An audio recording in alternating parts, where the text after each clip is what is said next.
नमस्कार, सभी आशा वर्करों का बहुत बहुत स्वागत है। आप सभी आशा वर्कर हमारी इस वीडियो को अंत तक जरूर देखिए, क्योंकि आज की इस वीडियो में हम जरूरी बातें आपसे करेंगे, आप तक जरूरी संदेश पहुंचाने का काम जो है करेंगे। तो इसलिए वीडियो को अंत तक जरूर देखिए।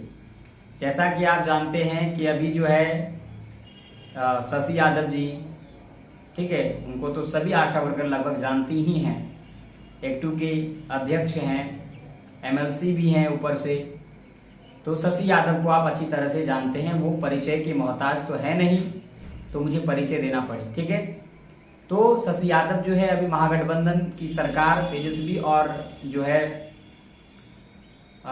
तेजस्वी यादव और राहुल गांधी के नेतृत्व में जो है वोट अधिकार यात्रा निकाली जो है गई है, और लगातार वो यात्रा का कार्यक्रम चल रहा है। बिहार में अभी चुनाव है और चुनाव के समय पे जो है तेजस्वी यादव ने और राहुल गांधी ने ये वोट अधिकार यात्रा निकाला है, और ये लगातार जिलों में लगातार जो है जा रहे हैं, यात्रा कर रहे हैं ये लोग वोट अधिकार को लेकर के। तो इस यात्रा में हमारी जो यानी आशा वर्करों की जो नेता है एमएलसी जो शशि यादव हैं, वो भी इस यात्रा में भाग ली हैं। अब इसमें हम सभी को समझना ये है कि क्या इस यात्रा से आशा वर्करों को कोई लाभ होगा, क्योंकि आशा वर्कर भी कहीं ना कहीं उन रैलियों में भाग लेती हैं।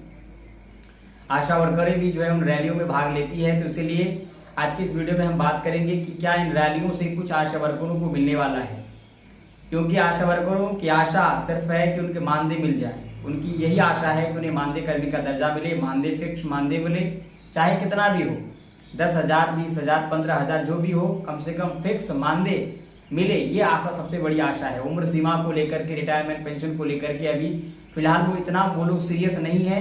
फिलहाल अभी सबसे मेन फोकस आशा वर्करों का या फिर उनकी चाहत, सबसे बड़ी चाहत अगर कहा जाए तो वो यही चाह रही हैं कि कम से कम हम लोगों को मानदेय कर्मी का दर्जा घोषित कर दिया जाए और हम लोगों को कम से कम 10,000 मानदेय दिया जाए।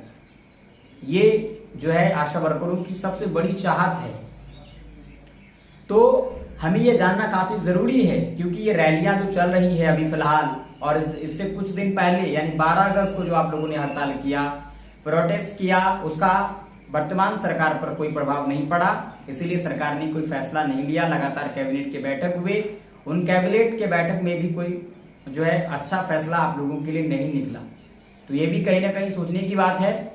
लेकिन अभी फिलहाल हमें ये सोचने की बात है, या फिर हमें ये कहने की जरूरत है कि अभी ये जो रैलियां वोट अधिकार यात्रा यानी कि राहुल गांधी के नेतृत्व में और तेजस्वी यादव के नेतृत्व में ये जो चलाया जा रहा है, इससे आशा वर्करों को क्या लाभ होगा, ये सबसे बड़ी बात है, ठीक है। तो आज की इस वीडियो में हम इसी के बारे में सबसे पहले जानेंगे। तो देखिए, वोट अधिकार यात्रा जो है राहुल गांधी अभी चला रहे हैं, बिहार के लगातार तमाम जिलों में जा रहे हैं वो। उनके साथ साथ आशा वर्कर्स भी शामिल हो रही हैं। तेजस्वी यादव तो ऑलरेडी है ही, और भी जो क्षेत्रीय नेता हैं आरजेडी के हों, तो वो सभी जो है नेता उसमें भाग ले रहे हैं।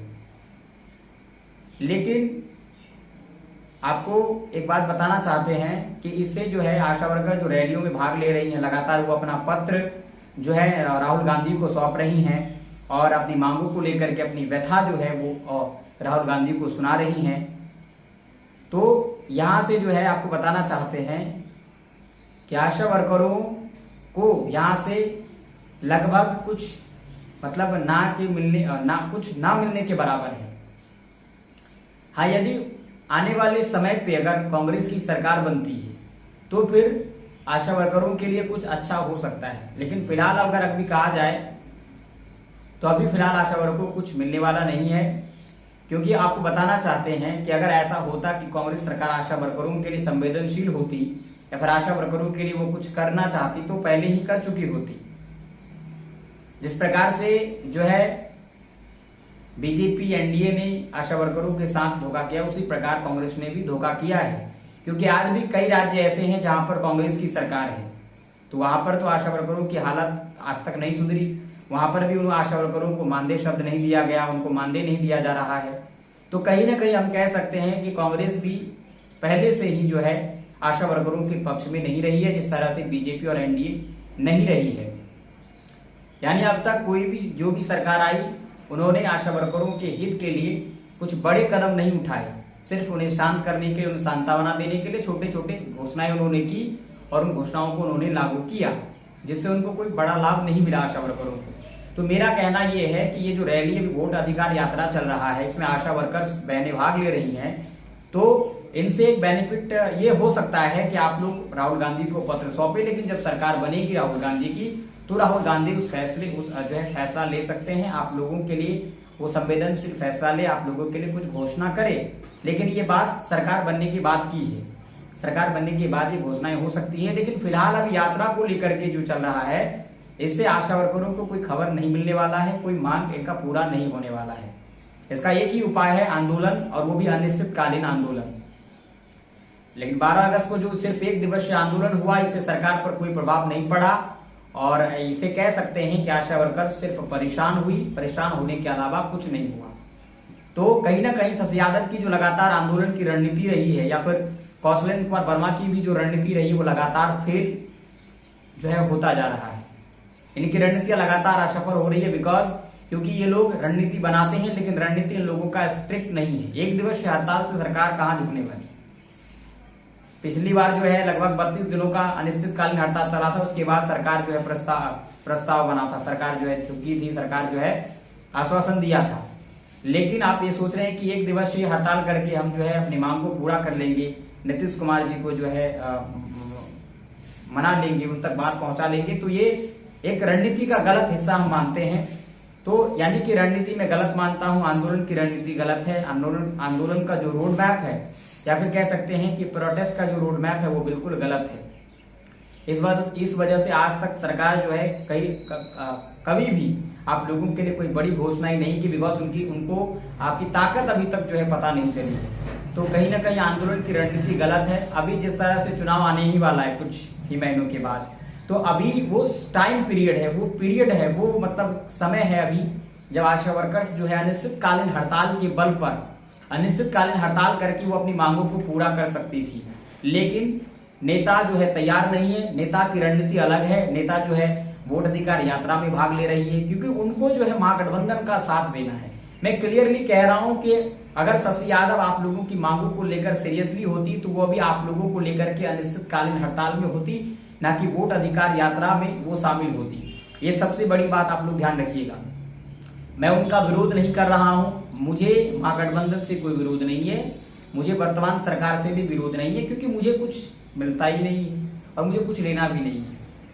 लेकिन मैं आपको बताना चाहता हूं कि ये जो अभी आप लोग ही बताइए कि अभी वो पीरियड है जब सरकार को अपनी ताकत दिखाने का समय है। आप अनिश्चितकालीन हड़ताल करके अपनी मांगों को पूरा कर सकते हैं। अगर अनिश्चितकालीन हड़ताल हो, स्वास्थ्य विभाग की समस्त सेवाएं अगर ठप हो जाए, तो अभी सरकार को फैसला लेना ही पड़ेगा। आप लोगों के हक जो है, आप लोगों के हित के लिए सरकार को फैसला लेना ही पड़ेगा। लेकिन सरकार को मजबूर करिएगा आप तब ना, और मजबूर कैसे होगा? अनिश्चितकालीन हड़ताल के द्वारा ही सरकार मजबूर होगी। अगर आप सोच रहे हैं कि एक दिवसीय हड़ताल हम करेंगे, 2 दिवसीय, 5 दिवसीय हड़ताल, तो इससे सरकार जो है मजबूर नहीं होगी। सरकार मजबूर होती है अनिश्चितकालीन हड़ताल से। सरकार पर प्रभाव तब पड़ता है जब सेवाएं ठप्प हो जाए, स्वास्थ्य विभाग के सारे कार्य ठप्प हो जाए, संस्थागत प्रसव ठप्प हो जाए, टीकाकरण ठप्प हो जाए, जो भी कार्यक्रम है वो सारे कार्यक्रम ठप्प हो जाए, तो सरकार को पता चलेगा कि स्वास्थ्य विभाग में कितना काम रुका हुआ है इन वो लोगों की वजह से जिनको आज तक उनका अधिकार नहीं मिला है। तो ये बातें पहुंचाने के लिए अनिश्चितकालीन हड़ताल की बहुत ही जरूरी है। मैं ज्यादा नहीं कह रहा हूं, मैं कह रहा हूं कि जब तक चुनाव है तब तक, या फिर कह सकते हैं कि आचार संहिता लागू होगा तो ऐसे भी आप लोग आंदोलन नहीं कर पाएंगे। तो कम से कम जब तक आचार संहिता लागू होता है उससे पहले तक आप लोग लगातार अनिश्चितकालीन आप लोगों को आंदोलन करना चाहिए था, आपको अपने अधिकार के लिए। मैं आप लोगों को आंदोलन करने के लिए उकसा नहीं रहा हूं, लेकिन आप ही लोग सोचिए कि किस तरह से आप लोग अपना हक लेना चाहते हो, क्योंकि सारे जो है आप लोग कार्यक्रम करके देख लिए, लेकिन नहीं हुआ। तो एकमात्र यही उपाय बचा है कि आप लोग अनिश्चितकालीन हड़ताल करिए और सिर्फ आश्वासन पर उसे मत रोकिए। जब तक कैबिनेट में वो पास नहीं हो जाता ना, तब तक आप अपना आंदोलन रोकिए ही मत। क्योंकि पिछले 2023 में जो प्रस्ताव बना था, जो सहमति बनी थी, सहमति तो बनी लेकिन वो कैबिनेट से पास नहीं हुआ था और आंदोलन को रोक दिया गया था, जिस वजह से सरकार जो है को ढील मिल गई और सरकार ने उसको लागू नहीं किया, उसको कैबिनेट में पास नहीं किया।